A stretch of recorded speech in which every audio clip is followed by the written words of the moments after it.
sometimes you have such clarity, and then sometimes your pedal is just not listening, and then it sounds beautiful, and I was like, this sounds like passages of Camille Saint-Saëns, something like this.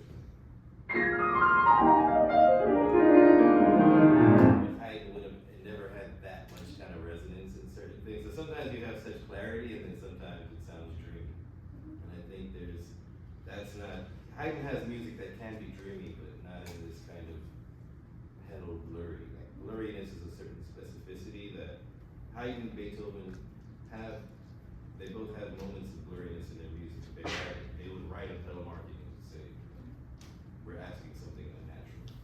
Okay, so this sonata of Haydn, where does it stand in his pieces for piano? It was one of his latest sonatas, so it sounds a lot like Beethoven, unlike his previous ones, like his first ones. And it's very Beethoven has a lot of characters in it. And what's his connection to Beethoven? Do they know each other, or? They're in like the same composing period. Sure, but I believe that, at least, guys, I believe that Beethoven studied with Haydn. So it was exactly, not just same period, but he learned for a few years from Haydn, and then a lot of Beethoven's radical shift was to try to distance himself from this kind of music. So it's not in a bad way, but it's more like, how do you move away from your teacher if you do something completely different, right? It's like the classic rebellious act. So I think there's so many elements of Beethoven, young Beethoven in this music. I think we can talk about a few kind of advanced things. Like, I think this entire piece is built on this kind of big, grand fanfare. It's a lot of fanfares in the room today. This fanfare opening. So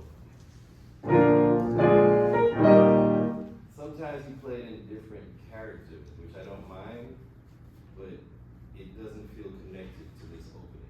So every time you see that gesture come out 52 other times in this sonata number 52, I believe this is the very last sonata you're working on. Not one of the last, but the last one.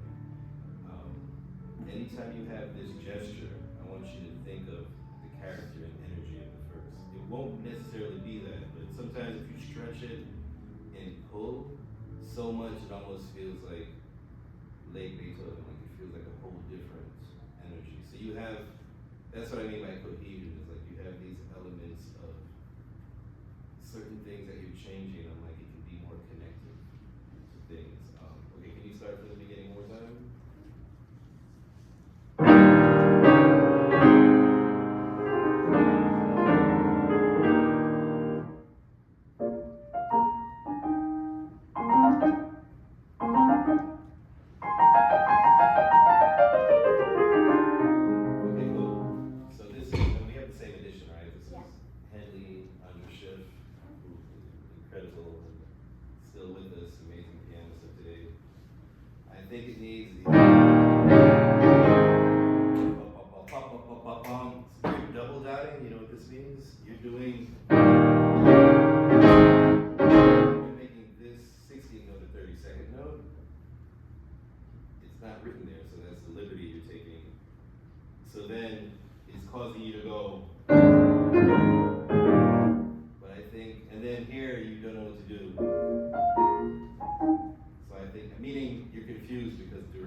If it was written 50 years before, or even 100 years before in the time of Cooper, in the Baroque period, that's totally licensed. Like Cooper and I played like last night.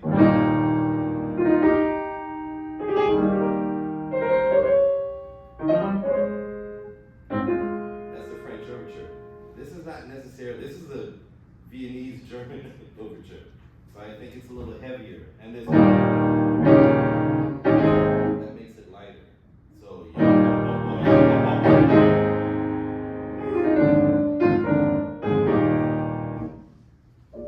and not staccato. I like that you're seeing the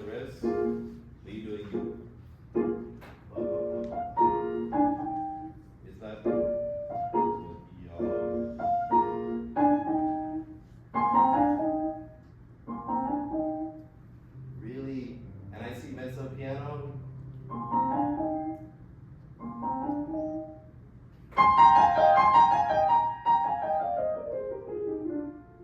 Real diminuendo. You almost don't do it. Can you try from the beginning with all of these things we talked about now?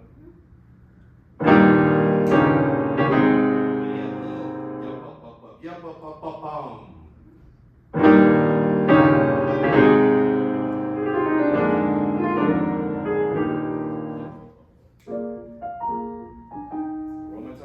Yeah, so I would fill out. You're rushing it away. Instead of making it 16 notes.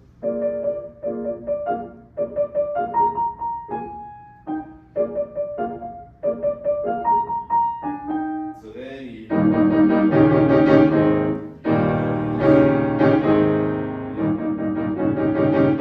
Try that from the beginning.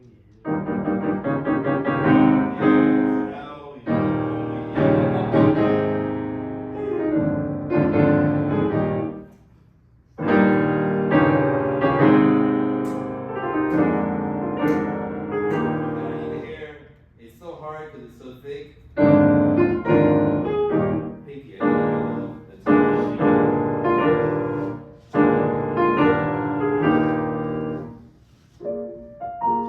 Yes. Oh, wait. Not legato, please.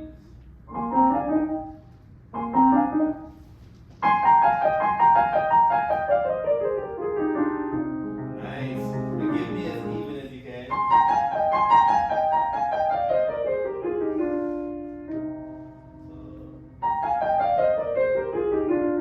When it's in thirds, there's a Mozart Sonata.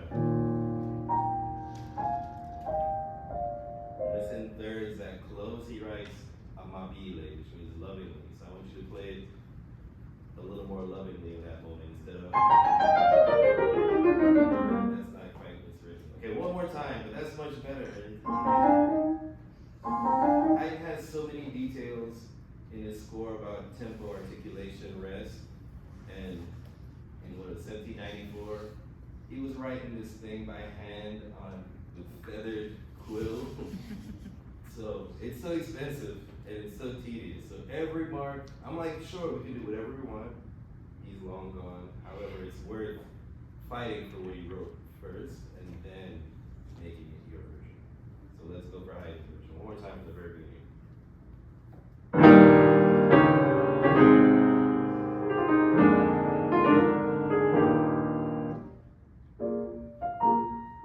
Not too staccato, keep going.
time to.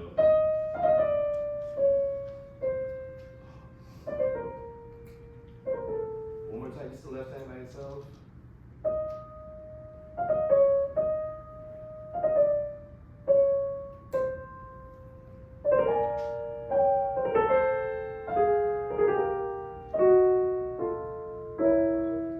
Yes. So it's this chorale underneath it, so I want you to find both. So you're putting so much character into it that you're not listening to the melodic quality of it. Now do all the things I'm asking. Yes!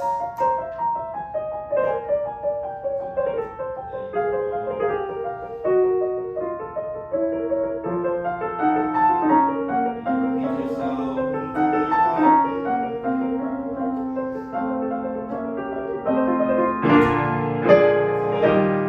Sorry, last thing to stop you. Do you need pedal? Do you need as much pedal? That's a little blurry. Maybe start from F major for me.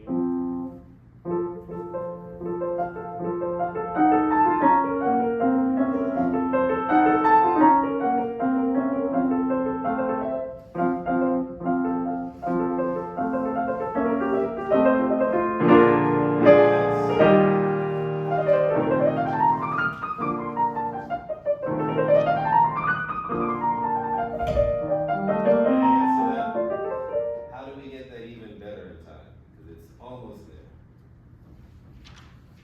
The one was like So one thing I like to do in my practice is to do bigger gestures. Sorry.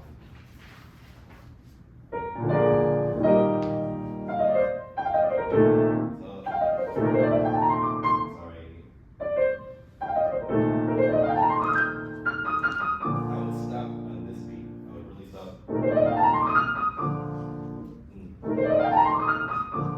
Get that 1, 2, 3, 4. So 1, 2, and then again, and then so really practice going from where instead of a long sentence, put it into something that's digestible. Okay. Can you do this gesture for me? And hold the finger. And hold the pinky. Hold it. Exactly. One more time. Again. With a little more shaping now that you're getting. Good. And then play.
I would stop on the B flat. With the metronome exactly. Nice.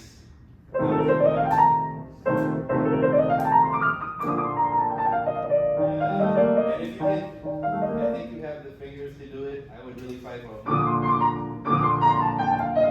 you go in. It almost sounds like 30-second notes, but there's a beautiful kind of flair to trills. Yeah. Yeah, so what is it?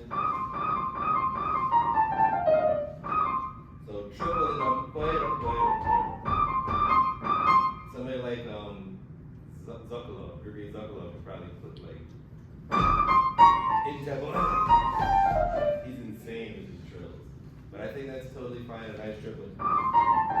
Instead of, he can write 30-second notes. Yes. Now keep going.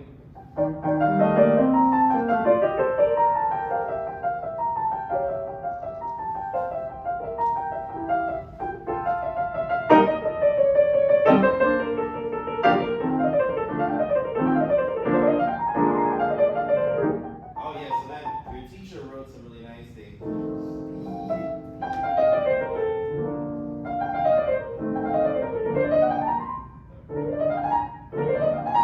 I'm gonna practice stopping here.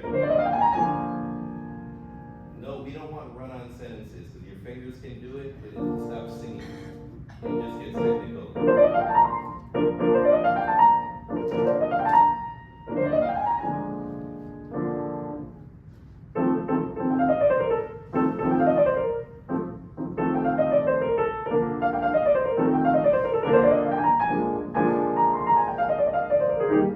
Yes, there you go.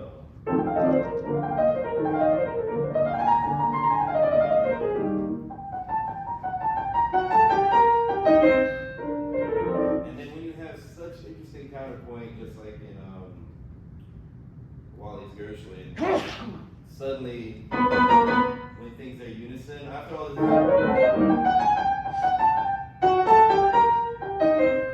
it's like two people are saying different things, they're arguing and they come together. It's like unisons, when people were so against unisons, it really means something. So it's like really special.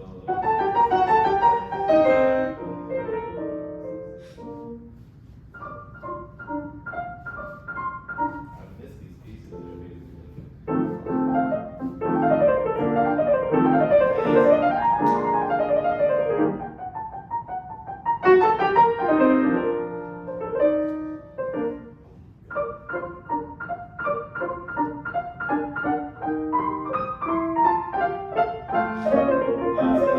You give it away, I'm gonna type your badly.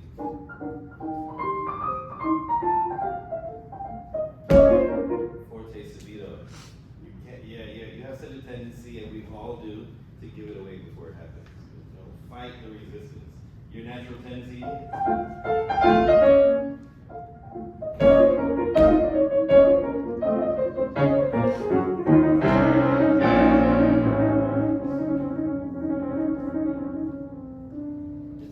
It's a miracle when it turns to D flat, to D natural. I don't hear that. I hear it's almost like it doesn't matter, but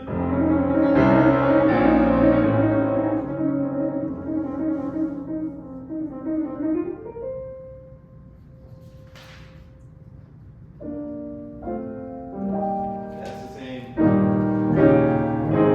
That's the moment where it's still connected to the beginning. Like Haydn, Mozart, it's all about motifs. You know, this word motif, like little cells that tie a piece together. So I want the detective side of you to open up a little more. We have to stop soon. It's a lot of the same. But these little moments of drama. Oh, like here's another moment I remember this.